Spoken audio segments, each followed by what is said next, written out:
ሰላም ጤና ይስጥልኝ። እንኳን ደህና መጣችሁ ወደ እኔ ዩቲዩብ ቻናል። በዛሬው ቪዲዮ የማስረዳችሁ ወይም የማቀርብላችሁ ሀሳብ ምንድን ነው? ማኒፌስቴሽን ወይም ደግሞ መግለጥ ማለት ምን ማለት ነው? እንዴትስ ይሰራል? የማይሰራበትስ ምክንያት ምንድን ነው? የእኔ ተሞክሮስ ምን ይመስላል የሚለውን ይሆናል ማለት ነው። ማኒፌስቴሽን ሲባል ብዙ ጊዜ በብዙ ሰዎች ዘንድ ኔጌቲቭ የሆነ አሉታዊ የሆነ መጥፎ መንፈስን የመጥራት ያክል ተደርጎ ሲሰበክ ልትሰሙ ትችላላችሁ። ይብን በሃይማኖት መሪዎች ዘንድ ልትሰሙ ትችላላችሁ። ማኒፌስት ማድረግ ማለት መግለጥ መቻል ነው። ምንድን ነው የምንገልጠው? ያሰብነውን ሀሳባችን ወይም ደግሞ የዘራነውን ዘር እንደ መግለጽ ወይም ደግሞ ወደ ውጤት እንደ መቀየር ማለት ነው። ይህንን ስንል ግን ምን ማለት ነው? ዘሩን ማወቅ አለብን። የሚዘራበትን መሬት ማወቅ አለብን። ገበሬው ማን ነው የሚለውንም ማወቅና መጠየቅ ይኖርብናል ማለት ነው። ስለዚህ ማኒፌስቴሽን ላይሰራ ከሚችልባቸው ዋና ዋና ምክንያቶች ብዬ ከማስባቸው ነገሮች ቂም፣ በቀል፣ ጥላቻ፣ ፍርሃት፣ ምቀኝነት፣ እምነት ማጣት፣ እነዚህ የመሳሰሉ ነገሮች የምናስበውን የምናልመውን አእምሯችን ውስጥ የሚመላለሰውን ሀሳብ ወደ ውጤት እንዳይመጣ ሊያደርጉት ይችላሉ። ብዙ ሰዎች በተለያዩ የማኒፌስቴሽን የሰራኋቸው ቪዲዮዎች የ369 የ30 ቀን ማኒፌስቴሽን የሰራሁት ቪዲዮ ላይ በኮሜንት ሴክሽን እኔ ሊሰራልኝ አልቻለም፣ 6 ወር አለፈኝ፣ ዓመት አለፈኝ፣ አንተ ባልከው መንገድ ሄጄ ሊሰራልኝ አልቻለም ይላሉ። ሌሎች ደግሞ ለእኔ ሰርቶልኛል ይላሉ። ልዩነቱ ብዬ የማምነው ምንድን ነው? አእምሯችን ካለመጽዳቱ የተነሳ የሚፈጠር ጋፕ ወይም የሚፈጠር ክፍተት ነው ብዬ አስባለሁ። ይህ ማለት ምን ማለት ነው? ለምሳሌ አንድ ሰው ገበሬ ነው ብለን እናስብ። እያንዳንዳችን ያለን ኮንሽስ ማይንድ የምንለው ንቁ አእምሮ 5ቱ የስሜት ሕዋሳቶቻችን ተጠቅመን የምንጠቀምበት የአእምሯችን ክፍል ወይም ደግሞ አሁን እኔን የምታዳምጡበት አይደል? አንዱን የስሜት ሕዋሳታችሁን ተጠቅማችሁ የምታዩበት ቪዲዮውን፣ ሁለተኛውን የስሜት ሕዋሳታችሁን ተጠቅማችሁ ስልካችሁን የምትነኩበት፣ ሶስተኛው የስሜት ሕዋሳታችሁን ተጠቅማችሁ ምግብ የምትቀምሱበት፣ አካባቢያችሁን ወይም ደግሞ ምግብ ሊሆን ይችላል ኤኒቲንግ የምታሸቱበት፣ ይሄ ኮንሽስ ማይንዳችን ወይም ደግሞ ንቁ አእምሯ ወይም ደግሞ ገበሬው ሰዋዊ ተብሎ የሚገለጸው አእምሯችን ነው። ሁልጊዜም ሰዋዊው ወይም ደግሞ ገበሬው ንቁ አእምሯችን መግለጥ የሚፈልገው ሀሳብ አለ። ወደ ፊዚካል ወደ አካላዊ ምንነት እንዲቀየር የሚፈልግ ገንዘብ ሊሆን ይችላል፣ ጤና ሊሆን ይችላል፣ ንብረት ሊሆን ይችላል፣ ኤኒቲንግ መግለጽ የሚፈልገውን ነገር መጀመሪያ ማምጣት አለበት ወደ ራሱ። ካመነጨ በኋላ ያንን ሀሳብ ምን ማድረግ አለበት? ኢምፕሪግኔት ማድረግ አለበት። ማንን? ሰብኮንሽስ ማይንዳችሁን ወይም ደግሞ ድብቁን አእምሮ፣ በመሬት የሚመሰለውን የአእምሯችሁን ክፍል ወይም ደግሞ በሴት ልጅ ማህፀን የሚመሰለውን የአእምሯችሁን ክፍል። ያ የአእምሯችሁ ክፍል እሾክ ካለበት፣ ድንጋይ ካለበት፣ የተወሳሰበና ዝብርቅርቅ ያለ ከሆነ ገበሬው የፈለገ ዘር ቢዘራ አንቆ ነው የሚይዘው። ይሄ ቅዱሳት መጽሐፍትም በስነስርዓት የሚያስረዱት ነው። ከዛም ባለፈ በሳይንስም ሊረጋገጥ የሚችል ነው። ሰብኮንሽስ ማይንዳችሁ ለምሳሌ በሴት ማህፀን ሲመሰል የሴት ልጅ ማህፀን እንዲያረግዝና እንዲቀበል ወይም ደግሞ የሰውን ልጅ ያክል እጹብ ድንቅ የሆነ ነገርን 9 ወር ከ5 ቀን ተሸክሞ ወደዚህ ምድር ለማምጣት ምን መሆን አለበት? መሬቱ ዝግጁ መሆን አለበት። ማህፀኗ የሴት ልጅ ዝግጁ መሆን አለበት። ሰብኮንሽስ ማይንዳችሁም በዛ መንገድ ነው የሚገለጸው። ስለዚህ ራሳችሁን እንድጠይቁ የምፈልገው ነገር በአእምሮዬ ምን አይነት ቂሞች ይዣለሁ? ምን አይነት ትራውማ አሳልፌያለሁ? ምን አይነት የስሜት ቁስል ውስጥ ነው ያለፍኩት? ምን አይነት በደሎችን ተሸክሜ ነው እየኖርኩ ያለሁት? ሰዎችን ይቅር ብያለሁ ወይስ የእነሱን ቆሻሻ ተሸክሜ እየሄድኩኝ ነው ብላችሁ ራሳችሁን ጠይቁ። ይህንን ከጠየቃችሁ በኋላ ኦኬ ያ ቆሻሻ እንዳለ ከተረዳችሁና የቱቦውን ቆሻሻ ከደፈነውና ውሃው እንዳይተላለፍ ካደረገው ከዘጋባችሁ፣ በሩን ከዘጋባችሁ ቆም ብላችሁ ምንድነው በምን መንገድ ላስለቅቀው እችላለሁ? የኔ ዩቲዩብ ላይ ያስቀመጥኳቸው ቪዲዮዎች አሉ፣ ከላይ መመልከት ትችላላችሁ። አንደኛው የስሜት ቁስልን ወይም ደግሞ ትራውማን መቅረፍ የሚለው ቪዲዮ ነው።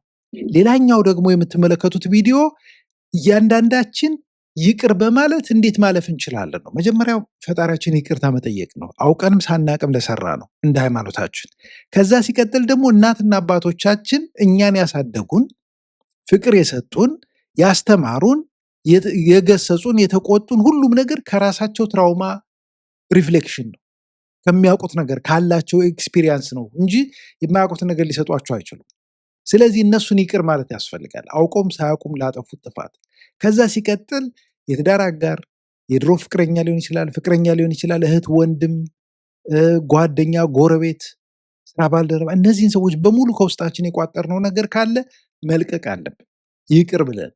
በአራተኛ ደረጃ ደግሞ ለራሳችን ጊዜ ባለመስጠታችን፣ ራሳችን ባለመንከባከባችን፣ ራሳችን ቅድሚያ ባለመስጠታችን ራሳችን ይቅርታ ልናደርግለት ይገባናል።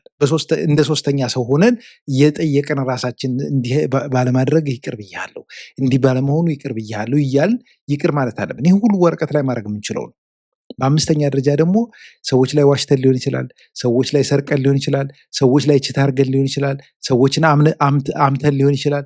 ኤኒቲንግ ሰዎችን ቁጭ ብለን ወረቀት ላይ እንዲህ አድርጌ ስለበደልኩሽ ይቅር በይኝ፣ እንዲህ አድርጌ ስለበደልኩ ይቅር በለኝ፣ ይቅር በሉኝ ብለን ያንን ቆሻሻ ከውስጣችን ማጽዳት እንችላለን። ከዛ በኋላ 369 በሉት፣ የ30 ቀን ማኒፌስቴሽን በሉት፣ የውሃ ማኒፌስቴሽን በሉት፣ ኤኒቲንግ የተመኛችሁትን ነገር ኢቭን የኳንተም ማኒፌስቴሽን ሁሉ መጠቀም ትችላላችሁ። ወደፊት ቪዲዮ ልሰራላችሁ የምችልባቸው ፖይንቶች ናቸው እነዚህ። ምክንያቱም ምን ብያችኋለሁ ቅድም፣ የሴት ልጅ ማህፀን እንዲያረግዝ ከተፈለገ ምን መሆን አለበት? መጽዳት አለበት። ወርሃዊ ሳይክላቸውን መመልከት ትችላላችሁ። ከጸዳ በኋላ ነው አይደል እንቁላሉ ዝግጁ የሚሆነው፣ ማህፀናቸው ዝግጁ የሚሆነው ኦቪሌሽን ላይ ሲሆኑ። ለምን? ኦልሬዲ ምንድነው ጸድቷል። ክሊኒንግ ሰዓት ነበረ። አእምሯችን ክሊን አድርገነዋል ወይ የምንፈልገውን ነገር ማኒፌስት ለማድረግ? ወረቀት ላይ ስንጽፈው ዋይ ለምንድን ነው ወረቀት ላይ መጽሐፍ ኢምፖርታንት የሆነው ልትሉ ትችላላችሁ። ፊዚካል የሆነ ትርጉም እየሰጣችሁት ነው። አካላዊ ትርጉም እየሰጣችሁት ነው። እያያችሁት ነው። እንደሚሆን አምናችሁ ማለት ነው። እንደዚህ ተደረገልኝ፣ እንደዚህ ሆነልኝ፣ ይህን ገዛው፣ ይህንን አደረግኩ፣ ይህን እንትናን አገባው፣ በዚህ ወጣው፣ በዚህ ወረድኩ ብላችሁ የምትጽፉት ነገር ማለት ነው። ስለዚህ ወረቀት ላይ የጻፋችሁት ነገር ዘሩ ምን አደረጋችሁት? ወደ መሬት እየተከላችሁት እንደሆነ ማወቅ አለባችሁ። ከዛ በኋላ ዝም ብሎ ዘሩን ዘርቶ እንደነበራችሁበት ወደ ድሮ ወደ ቂማችሁ መመለስ አይደለም። ኮንስታንት የሆነ ገበሬው መቼም ዘሩን ዘርቶ አይ በቃ ዘርቻለሁ ብሎ ጥሎ አይሄድም አይደል? ኢቭን መጽሐፍት ላይ ምን ተብሎ ተጽፏል? ሁለት ወይን የተከሉ ሰዎች ነበሩ። አንደኛው ቁጭ ብሎ ምን ያደርግ ነበር? ይኮተኩት ነበር፣ ያርም ነበር፣ ተባይ ማጥፊያ ያደርግ ነበረ፣ ወፎች እንዳይበሉት ይንከባከብ ነበረ። አንደኛው ደግሞ ቫኬሽን ሄደ፣ ዙረት ሄደ። በክረምት ያላረሰ ገበሬ ታካች ገበሬ በመኸር ይለምናል እንደሚባለው ማለት ነው።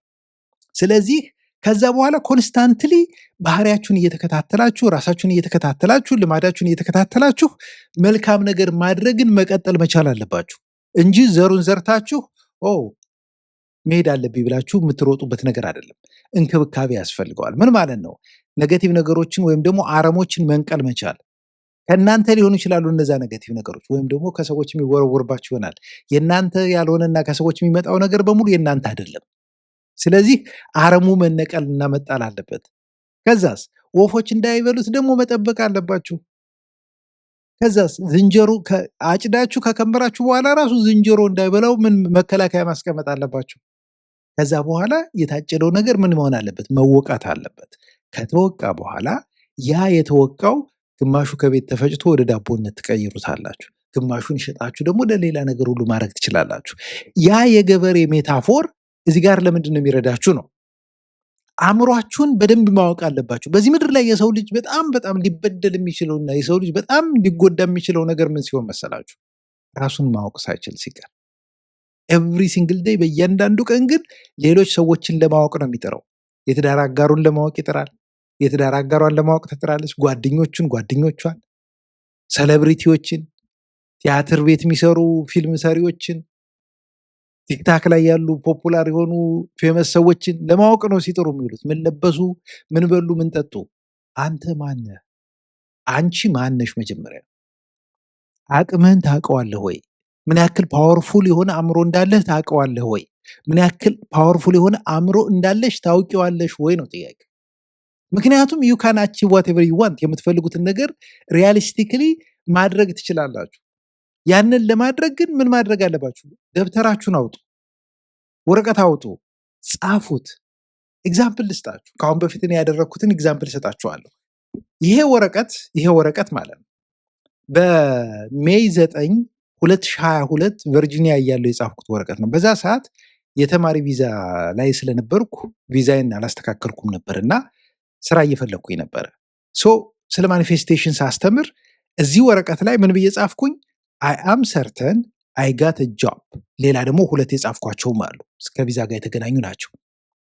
አይ አም ሰርተን አይ ጋት ማይ ወርክ አውቶራይዜሽን ማይ ኒው ወርክ አውቶራይዜሽን ወይም ኢኤዲ ብዬ ጻፍኩኝ። ከዛ አም ሰርተን አይጋት ብዬ ከቪዛ ጋር የተገናኘ ሌላ የምፈልገው ነገር ነበር ጻፍኩኝ። ከዛ ምን ብዬ ጻፍኩኝ? አም ግሬትፉል ፎር ኤቭሪቲንግ፣ ስለ ሁሉም ነገር አመሰግናለሁ ብዬ ጻፍኩኝ። ስሜን ጻፍኩኝ። ከዛ የሆነ ኮት ከታች ጻፍኩበት፣ ከኔቪል ጎዳርድ ያገኘሁት ኮት።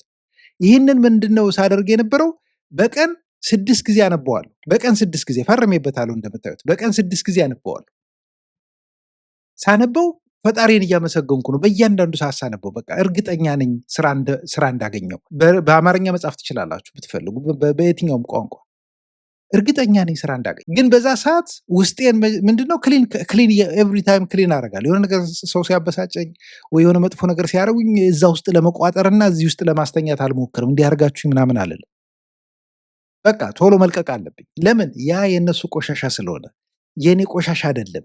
ያ የነሱ ሾክ ነው፣ የነሱ ድንጋይ ነው። የነሱን ድንጋይ ተሸክም የሚሄድ ከሆነ የምዘራው ዘር አይበቅልም። ማህፀኑ ዝግጁ ካልሆነ ምንም ነገር ቢሆን ሊበቅል ስለማይችል ማለት። ከዛ ይህንን ጽፌ ሜይ 9 2022 ጽፌ ሜይ 23 የስራ ፈቃድ ካርዴን አገኘው። ከዛስ በሳምንት ነው ምናምን አንድ ቲክታክ ላይ የምታውቀኝ ልጅ እንደዚህ ስራ የሚፈልግ ሰው ነበረ፣ ባለሙያ ታውቃለህ ወይ ኢንጂነሪንግ እንደዚህ ስትለኝ፣ አይ አላቅም ካለ ቼክ ላድርግ ብዬ ቴሌግራም ግሩፔ ላይ ሸር አረኩት። እኔ በዚህ መንገድ ስራ እየፈለግኩ ነበር የምታውቂው ካለ ስላት ኮኔክት አደረገችኝ ከሰው ጋር።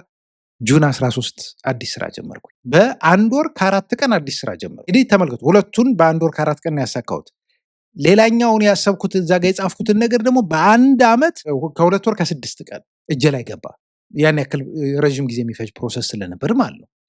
ሌላው ከአሁን በፊት በተደጋጋሚ ጊዜ አሳይቻችኋለሁ። ይህን ደብተር 2009 ጀምሮ የምጽፍበት እንደሆነ ነግሬያችኋለሁ።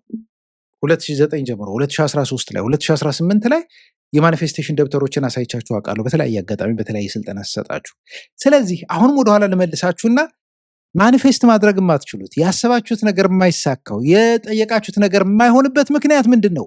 የጠየቃችሁት ያሰባችሁት እንዲሆንላችሁ የምትፈልጉትን ነገር እንደሆነላችሁ አድርጋችሁ አምናችሁ ስለማትቀበሉ፣ አንድ።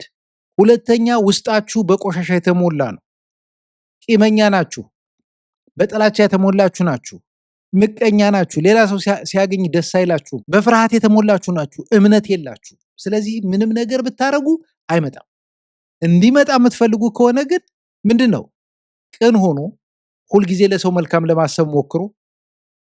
ሁልጊዜ ይሆናል ማለት አይደለም፣ ግን ራሳችሁን በደንብ አድርጋችሁ ኮንሽስሊ በንቃት ተከታተሉ፣ እንዳታጠፉ። ስታጠፉ ራሳችሁን እያረማችሁ፣ ሌሎችን ሰዎች ይቅር እያላችሁ፣ ራሳችሁንም ይቅር እያላችሁ፣ ሌሎችን ይቅርታ እየጠየቃችሁ የምትፈልጉትን ነገር ማሳካት ትችላላችሁ ማለት ነው። ስለዚህ ማኒፌስቴሽን ማለት የምንፈልገውን፣ ያሰብነውን፣ የምንመኘውን ግባችንን ለመግለጽ ወደፊት የምንራመድበት ሮድ ማፕ ነው፣ መንገድ ነው፣ ፍኖተ ካርታ ነው። የት? እዚህ ውስጥ የምንቀርጸው። እዚህ ውስጥ የቀረጽነውን ወረቀት ላይ እንጽፈዋለን። እዚህ ውስጥ ቪዥዋላይዝ እናደርገዋለን፣ እንስለዋለን፣ እናወጣዋለን፣ እናወርደዋለን። ከዛ ሀፕን እንዳደረገ ወረዲ ተቀብለናል። ግሬትፉል ነን፣ አመስጋኝ ነን፣ ግራቲቲዩድ አለን። ኤቭሪ ሲንግል ዴይ ፈጣሪያችን እናመሰግንበታለን። ኤቭሪ ሲንግል ዴይ። ከዛስ ሲሆን ፉልፊልድ ሆንን፣ ደስ ይለናል። የበለጠ እምነታችን ይጨምራል እንጂ አይቀንስም። እና በዛ መንገድ ማኒፌስት ማድረግ ትችላላችሁ። ማኒፌስት ለማድረግ ግን መጀመሪያ ማህፀኑ መጽዳት አለበት። መጀመሪያ ማህፀኑ ዝግጁ መሆን አለበት። መጀመሪያ መሬቱ መጽዳት መቻል አለበት።